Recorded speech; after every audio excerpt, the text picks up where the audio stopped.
all I can ask is the viewers to share this. Tell your friends, I know this is long. This is a 5-hour-long panel, and we didn't even scratch the surface of what we need to discuss. This shouldn't have been necessary.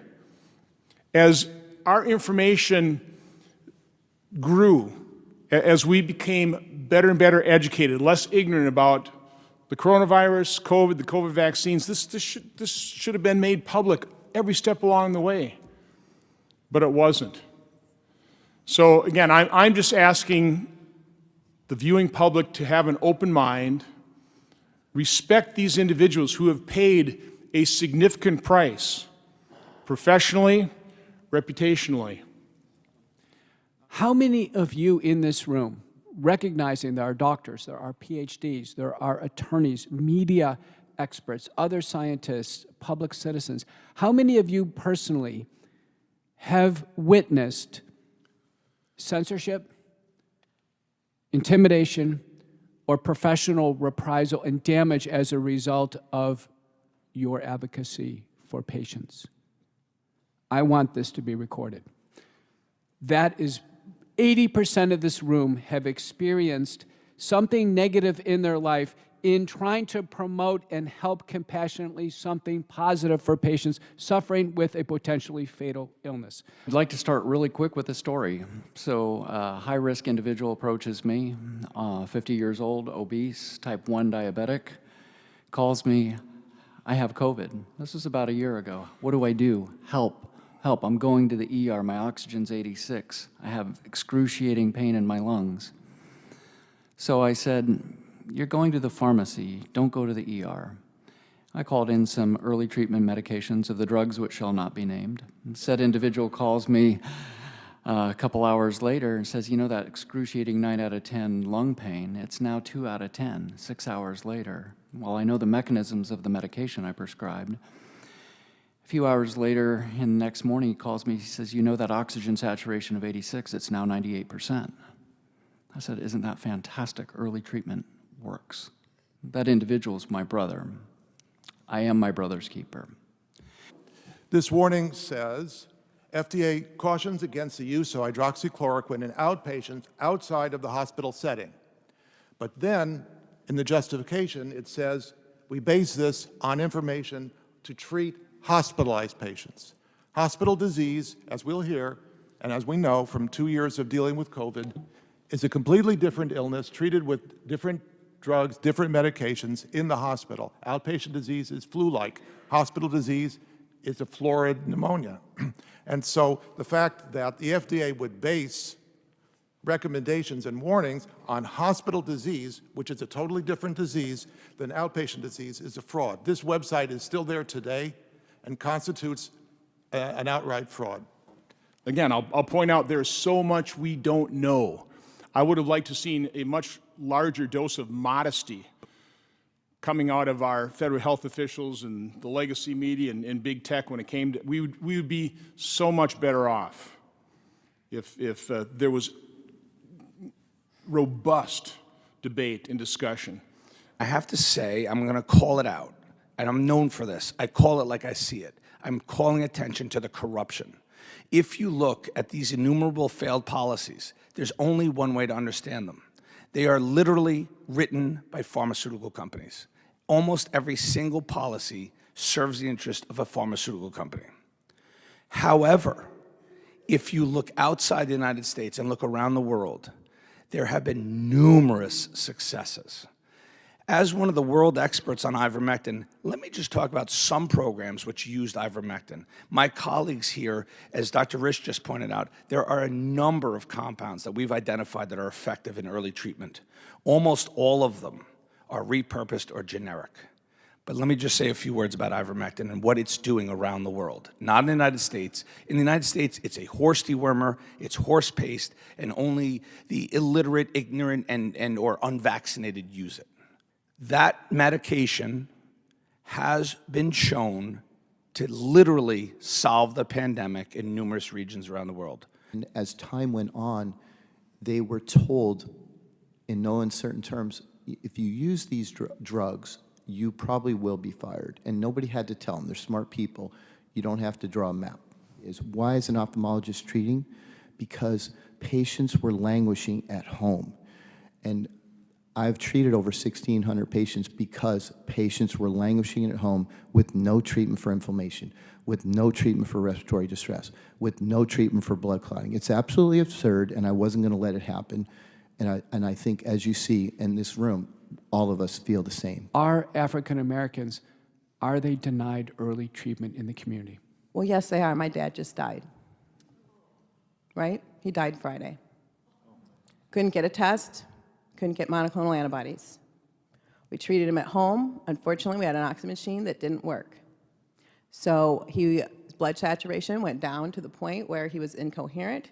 We called EMS. They said, your problem is your oxygen machine doesn't work. They put oxygen on him. He went to 98% saturation.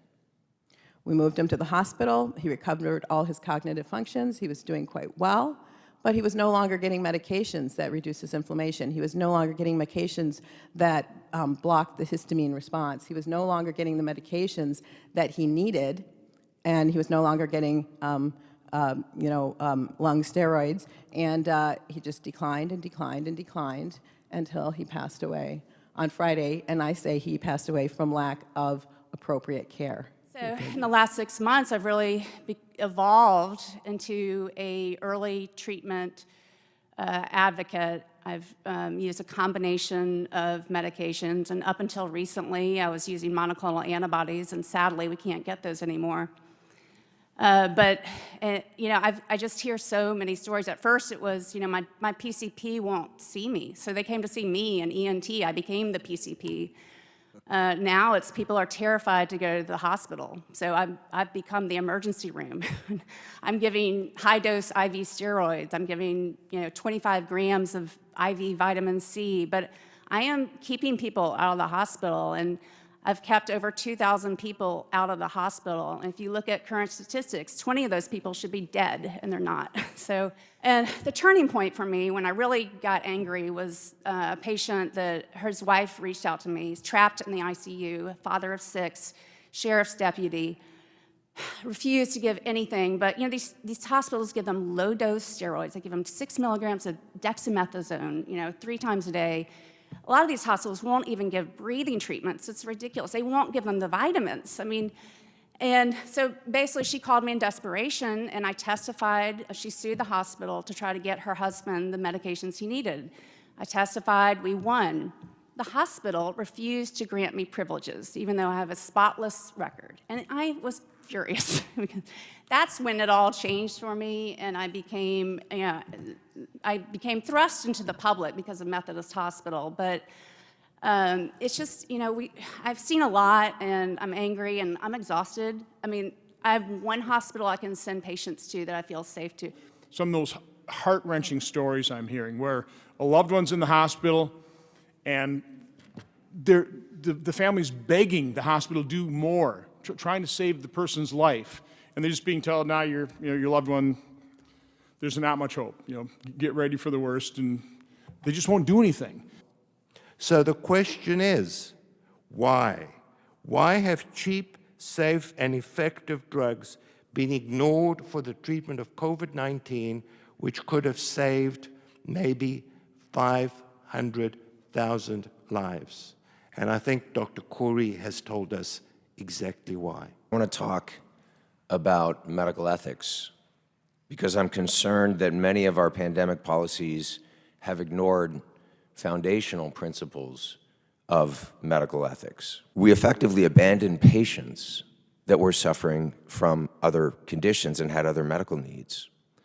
The disastrous fruits of this myopia include an unprecedented 40% increase in all-cause mortality among working-age adults 18 to 64 over the last year, most of which, 2/3 to 3/4, depending on the state, was not related to COVID. Actuaries tell us that a 10% rise in all-cause mortality is a once-in-200-year disaster. This was a 40% rise. In my opinion, we should not have politicized the public health response to SARS-CoV-2 and COVID-19. This is a bipartisan issue, And the physicians represented here are truly a bipartisan group. I'm not, although I've been characterized as a right-wing Proud Boy, I've previously supported both President Obama and President Biden's campaigns. But the course of events have forced me to rethink a lot of my positions, and I think that's the case with many of my peers. If I may quote, in May of 1995, Nelson Mandela said, "There can be no keener revelation of a society's soul than the way in which it treats its children." In my opinion, our public policies in managing this have had a particularly strong adverse effect on our children, and vaccine mandates for our children are completely unjustified at this point. So my friend called me a week ago. He said, watch this new movie. It's called Don't Look Up. And I told him, listen, I don't need to look at this movie. I've been in this movie for the last 2 years. We have better treatments, and we should be investing in research to continue to improve our treatments and strategies to make sure that we have treatments available everywhere where someone vulnerable especially gets sick. If you put these strategies together, our society can continue to function in a much more healthy way than we have functioned these past 2 years, while at the same time working to protect older people. The strategies we followed, basically by ignoring the possibility of early treatment, by not focusing our efforts on the protection of vulnerable populations, and worst of all, these restrictions on human behavior, on human connection, have wreaked enormous damage. And it's far past time that we stop those policies and instead followed an alternate plan. So Dr. Bhattacharya was joined by colleagues from Harvard and from Oxford and put together the Great Barrington Declaration. I'm pretty sure they published that in, I think it was October 2020. We've since seen emails between Dr. Collins and Dr. Fauci, head of NIH and NIAID, basically with a concerted effort to reputationally destroy Dr. Bhattacharya and his co-authors. Now, I'll ask the listening audience, does that sound like a crazy individual? Sounds to me like a highly qualified, very reasonable person, as we've assembled in this room. One worry that public health officials have mentioned is, well, if we acknowledge that natural immunity is a reality, which of course it is, and it's epidemiology and immunology 101, they're worried that people would go out and deliberately get COVID rather than getting the vaccine. But of course, the issue around acknowledging natural immunity is, what about the people who already have had COVID? That's what we're talking about here, right? And we can give people advice on, avoiding infection and so forth. But ignoring all the folks that have already recovered from COVID is not a good public health policy. Acknowledging natural immunity would lead to the next very basic question: how many people have it? And the fact that 2 years into the pandemic, we still do not know exactly how many Americans have had COVID it's an astonishing failure of public health to do basic epidemiological research. The two most basic facts that every medical student learns first about every new illness that they learn about are incidence and prevalence. How many new cases and how many total cases over a given period of time, right? One very important fact about natural immunity is that there has not been a single reported case of someone getting reinfected and subsequently transmitting the virus to others, which we know is not the case for vaccines. Vaccines don't offer, against COVID, that kind of sterilizing immunity. So we FOIA'd the CDC and said, please show us any evidence of someone with natural immunity getting reinfected and transmitting the virus to others. They couldn't come up with any data. We actually put that in our lawsuit. The university's experts could not come up with a single counterexample. It's a very dangerous thing to say, right? Because almost nothing in medicine and science is 100%. You can always find outliers. But natural immunity, people with natural immunity are the safest people to be around. You're not going to get COVID from somebody who's already had COVID. So we are seeing actually the vaccinated carry a high volume of virus because they don't have this secretory IgA. So this false construct from our federal agencies that this is a pandemic and the unvaccinated are spreading is a pathophysiologic lie. The vaccinated are carrying high volumes in their nose, their tears, their mouth of virus because the vaccine does not neutralize in that location of the body where the virus comes in. So this is very important. This is why mandates are absolutely now moot, irrelevant, and out the window, and need to go away worldwide like most of the world has done already. This is the funny uncle. This is not SARS-CoV-2, COVID-19. This is COVID-22 meh. Yeah. 0 randomized controlled trials that show masks stop the spread of respiratory disease, and that's including N95. And for everyone, N stands for non-oil resistant, 95 stands for 95% airborne particles of which all viruses fit through. So I usually tell people that, you know, wearing an N95 also has not been shown in randomized controlled trials to be effective. But more importantly, the capsule on these viruses are an oil capsule, and I tell people it's like peeing in a pool. It goes right through. It doesn't stick to water molecules. It's an oil capsule virus. At the end of the day, the data is what it is. There's 0 randomized controlled trials at all showing that masks stop the spread of upper respiratory disease. So you've treated through telemedicine Yes, sir. 150,000 COVID patients Yes, sir. with your team. Yes, with the team. We have a team of volunteer-free doctors that donate their time to help treat these patients that come to us. They go to myfreedoctor.com, and they answer our questionnaires. We deliver the early treatment protocols to them as early as we can, and we have a 99.99% survival rate. So I believe myfreedoctor.com, the volunteer-free doctor team, we have settled the science on this. Early treatment works, period.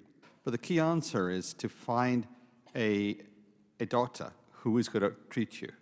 And then that doctor has got to be cognizant that a lot of his scripts will not be prescribed. Like I have patients in Virginia, I treat them. I have to figure out where I can get the relevant drugs. And that often means independent pharmacists. But these are crimes. You know what's going on in this country right now? Is that the CDC has been captured by the pharmaceutical industry. They sent out a memo in August of 2021. They sent out a similar memo back in the spring of 2020, telling the nation's physicians and pharmacists not to use generic medicines. We are now in a state in this country where Senator Johnson asked the question, how can we get the average U.S. citizen to treat or get treated? We have pharmacists across the land who are refusing to fill these because they've been manipulated and brainwashed into thinking that the FDA hasn't approved the use, as if that matters. Off-label prescriptions and prescribing has been going on for decades. It's encouraged when there are no effective treatments. Yet I have to, when I try to treat my patients, and Dr. Marble can attest to this, we have pharmacists who refuse to fill some of the safest and low-cost medicines known in the history of medicine. All the different drugs that there have been some research on. And what was interesting about this chart is Dr. Corey circled the ones that are recommended by our health agencies. They all range from $700 up to $3,200. All the ones that are not recommended are the ones that are, a couple bucks. Go figure. I've lost a third of my business because insurance contracts have pulled away from me for unprofessional conduct for using these dangerous drugs, ivermectin, for which my patients have had no adverse reactions. I've treated 500,000 patients or diagnosed 500,000 patients diagnostically in my career. I have not had one single complaint against me. I have 4 complaints against licenses in 4 different states for saving lives. So the adverse reaction from these drugs is being attacked for being a good doctor. That's the bad adverse reaction, and I know many of my colleagues on this panel as well. And I can tell you, 201, the patients that I've lost, it's because we've gotten a late start on early treatment. I recently published a paper with Fazio and colleagues from Italy, We have shown the golden window to treat COVID-19 is the first 72 hours. And the patients that I have lost, and they've been very few, but if people listen to this out here, they will recognize that it's a late start at treatment that is, in a sense, the failure of early treatment. If we start early, we have uniform successes. I've reviewed hundreds and hundreds of reports of hospitalized patients and of those who've died of COVID-19. And in those reports, the clear observation is the determinants of hospitalization and death are the lack of early treatment.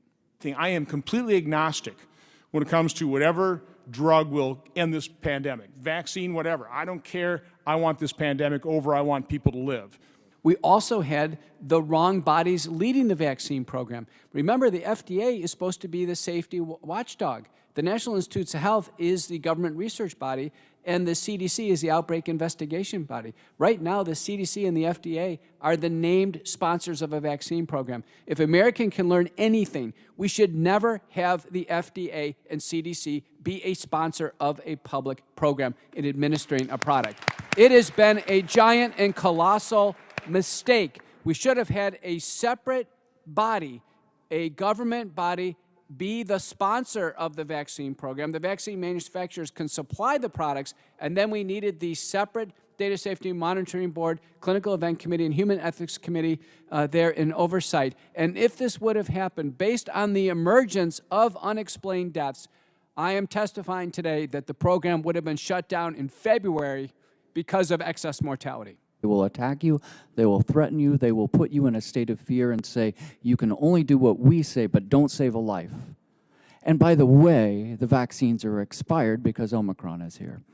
And now they still want to mandate them. So they threaten us and threaten us and threaten us, and we're hunted for caring and being compassionate and empathetic and wanting to help humanity. Is it logical to think that if you've been harmed by the first dose, then you shouldn't get a second dose? And if you get the second dose and you're harmed, would the booster potentially do more harm? And if you were on the 7th booster, would that potentially cause more harm down the road? Of course. You don't have to be a physician to know the answer to that question. A 4-year-old knows the answer to that question. And I just want to partner off of what Dr. McCullough said. I don't think people realize that all these people who had COVID were excluded from the trials, all of them. So we're going to take our 5 to 11-year-olds, that there's 28 million. That means 14, it was about half and half. It's probably more, 60% have had COVID already. So let's say 12 million have not had COVID. So if those 12 million had the vaccine and it was a perfect vaccine, it's 0.1 per 100,000, we might sell 12 children. What's going to happen to the 16 million children who've already had the virus, who already have immunity, and we're going to subject them to something that wasn't even tested in that group? It's literally absurd. And that's the thing I would say, Senator, is that we're not here about civil liberties and mandates. We're here to save lives. And this group of people should be excluded, absolutely. There's an Achilles heel to the program of natural immunity. Natural immunity denial should not be happening. It should be a major focus of what we're trying to do here, because you're going to harm, I don't know how many children by force vaccinating 16 million children. It's absurd. I'm listening to my colleagues call out all of the inanities, the insanities, the absurdities, okay, these departures of our policies from what we know are to be scientific truths. These things like denial of natural immunity. We have to understand why. To sit here and point fingers and they're doing this wrong and that wrong, why are they doing this? There could be multiple reasons. The simplest and most easily understandable and provable is every vaccine, these novel, patented, high-cost drugs is profits. They are putting profits ahead of patients. We can call attention to all of these policies. They are non-scientific.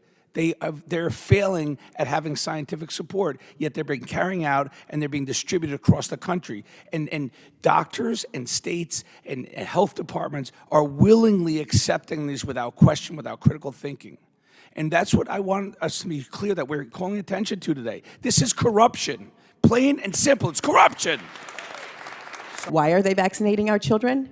Because once it's on the vaccine, once it's on the childhood schedule, they are no longer liable for injury. So they're going to get off that EUA, put it right on the childhood vaccine schedule, and then have no liability going forward. So I'm going to have to read you a quick little news story out of Vietnam. Just got this today. A 9th grader in the northern province of Phu Tho died Tuesday after getting her second Pfizer vaccine dose, the local medical center said Thursday. The girl had gotten her first Pfizer dose on December 3rd, 2021, after which she experienced dizziness and had difficulty breathing. She was taken to a medical center for treatment and later recovered. She had her second dose last Monday. Her mother told healthcare workers about the girl's side effects following her first shot, but they asked her to get the second shot anyway.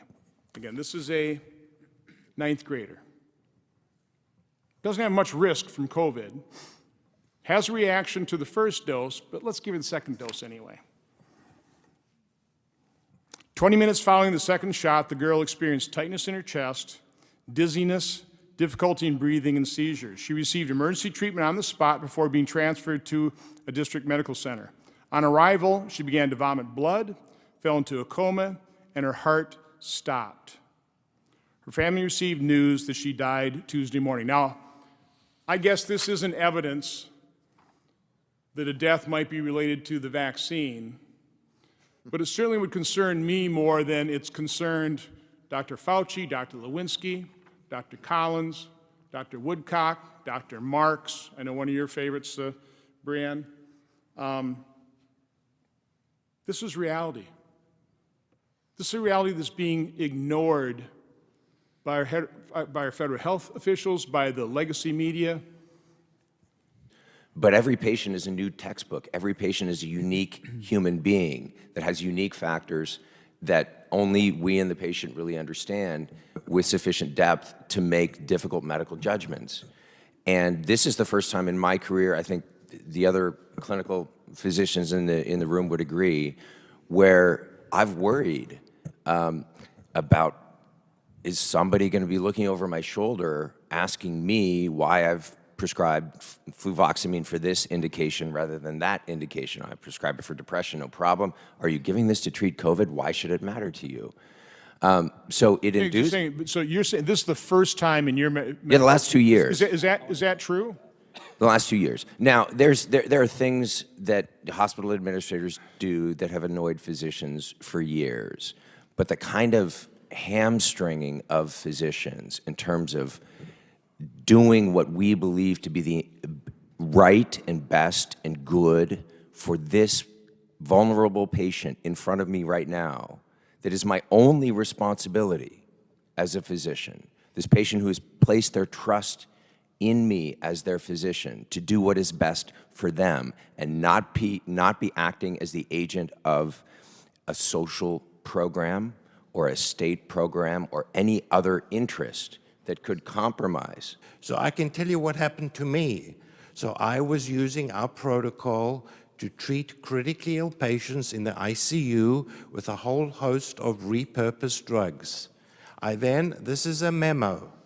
This is a memo sent to the entire healthcare system, but they targeted me personally. And what did this memo say? This said, I can use remdesivir, and then I will quote. There was an added section, do not endorse section, which includes medications that may cause harm and efficacy is not supported in peer-reviewed published RCTs. These medications will not be verified or dispensed for the prevention or treatment of COVID. This list includes ivermectin, bicalutamide, etoposide, fluvoxamine, dutasteride, and finasteride. And then just to stick it to me, they added ascorbic acid. Otherwise known as... The healthcare system was effectively vitamins. preventing me treating my patients according to my best clinical judgment. And then how did this progress? I objected. So the first week I was in the ICU, I didn't know what to do. What was I to do? My hands were tied. As a clinician for the first time in my entire career, I could not be a doctor. I could not treat patients the way I had to be to treat patients. I had 7 COVID patients. including a 31-year-old woman. I was not allowed to treat these people. I had to stand by idly. I had to stand by idly watching these people die. I then tried to sue the system, and you know what they did? They did something called peer sham review. It is a disgusting and evil concept. They then accused me of 7 most outrageous crimes that I had committed, and that I was such a severe threat to the safety of patients, they immediately suspended my hospital privileges because I posed such an outright threat to these patients, ignoring the fact that under my care, the mortality was 50%, those of my colleagues. I then went on through the sham peer review. I went to a kangaroo court where they continued this, and the end result was I lost my hospital privilege and was reported to the National Practitioner Data Bank. So here I was standing up for patients' rights, and this hospital, this evil hospital, ended my medical career. So that's what they do. It's an outright outrage. It's evil to the core. You can use safe, effective, off-label drugs for other conditions outside COVID. Absolutely. If this was pneumococcal pneumonia, this wouldn't be an issue. This is specifically for COVID. I'm still a nurse, but I was fired from Houston Methodist. I'm the one you might have seen all over the news. We were the first one mandated with the COVID shot. So I blew it up on the national media. We have a huge state and federal lawsuit because we didn't want to be guinea pigs. We saw for ourselves in the hospital people coming in with adverse reactions after getting the Pfizer shot. And the crazy thing is let me tell you a couple things about Methodist Hospital down in Houston, Texas. When they first started with COVID, I did that COVID unit on and off the whole time till they fired me in June, right? They started the first 2 months with hydroxychloroquine. They actually used it in the hospital. Then they cut it back real quick, switched it to remdesivir and all these other expensive drugs. And we're like, why? And we would ask these doctors, no one could give us a reason. They just said, well, the hospital policy changed, but they didn't know why. And you know, most of those doctors in that hospital would not even go in those COVID rooms. There was maybe 2 that would. They would stand outside, make us dress up head to toe, and go in with an iPad. So the only form of communication those doctors would have at Houston Methodist with the COVID patients was through an iPad. So literally we'd go in there, they'd be talking to them, never assess the lungs, never look at them, nothing, go to discharge them. I would come back out and be like, no, have you listened to them? They can't breathe. Like the wheezing's horrible. They had no clue. 80% of us are misdiagnosed with anxiety initially, and then months down the road, we get appropriate diagnoses. And that's when we are able to find doctors that are actually willing to go against the directive. Because like these physicians were discussing, their licenses have been threatened. And because their licenses have been threatened, we cannot get medical care. They are afraid to treat us. We have had patients who are severely injured and are dying who cannot get in the door to get seen by physicians because physicians are afraid of the word COVID vaccine.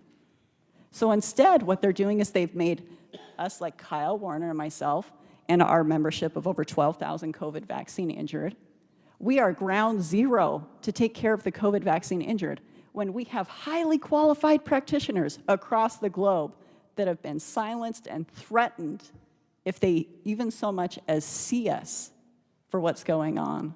There is the father of a boy here in this room who's died of myocarditis. 1 death is too many. One. We have 21,000 cases of myocarditis and climbing in the United States that the CDC has verified. 1 was too many. Under no circumstances, under any circumstances, should a young person ever receive one of these vaccines, let alone ever be pressured to receive a vaccine, let alone ever be mandated to take a vaccine. This is crystal clear. The FDA agrees. There can be no controversy over this.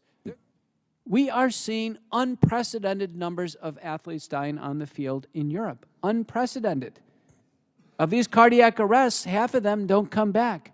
We now have a report out of the Heart Group in the UK where actuarial mortality for those under age 15, mortality in the UK is higher than expected.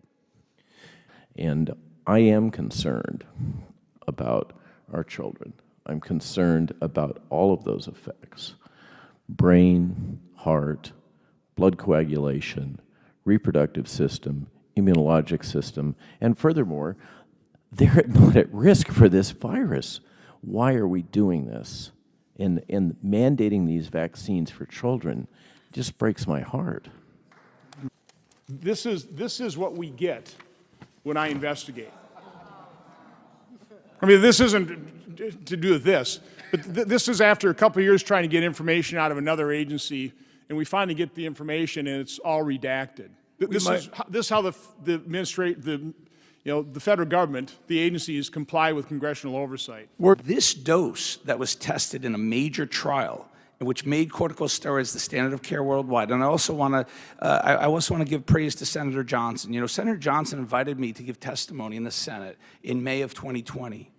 And I remember my first conversation with him when he reached out. He was so enthusiastic about hearing about the work that Dr. Marek and myself were doing, that we were putting out protocols and we were trying to treat this disease. You know, and he said he couldn't understand why the system wasn't reacting, why the entire system wasn't reacting the way we were. And I remember he told me, he goes, you know, I want the doctors to take their gloves off. And they're not. They were sitting idly by the bedside. Institutions were paralyzed, waiting for randomized controlled trials to be done. And then finally, a randomized control. And at that time, I testified to the world that corticosteroids were critical in the treatment of this disease. Nothing happened until a trial came out 8 weeks later and proved the life-saving properties of corticosteroids. But that dose that was tested was ridiculous. It was the lowest dose. And the dose that's being used helps the few and fails the many. I want to personally thank you. In the past, medical schools and conferences like this would take place. We debate how to treat these kind of diseases. And, you know, it's kind of strange that this meeting has to take place in the U.S. Senate. You know, given the current state of affairs, that's where we are. But in the past, we would think that somehow the FDA, the CDC, the NIH, we would have basically maybe a message board, exchange ideas. And I really want to reach out and say thank you for what you've done to Dr. McCullough and Dr. Risch, who initially set all of this up. You know, the extreme censorships and attacks have led us to come to this place. And so I want to just thank you for what you've done. You've really pushed this all forward, you know, you've been yourself become a researcher and a scientist over this last 2 years, so thank you very much. These are highly qualified individuals. They speak from experience. We've got to fix this problem. We can't let this continue. We can't let it happen in the future. So again, thank all of you for coming. Thank you for being doctors, for being nurses, for being academicians, for being medical researchers, and thank all of you for viewing this. Share this with your friends. God bless you all.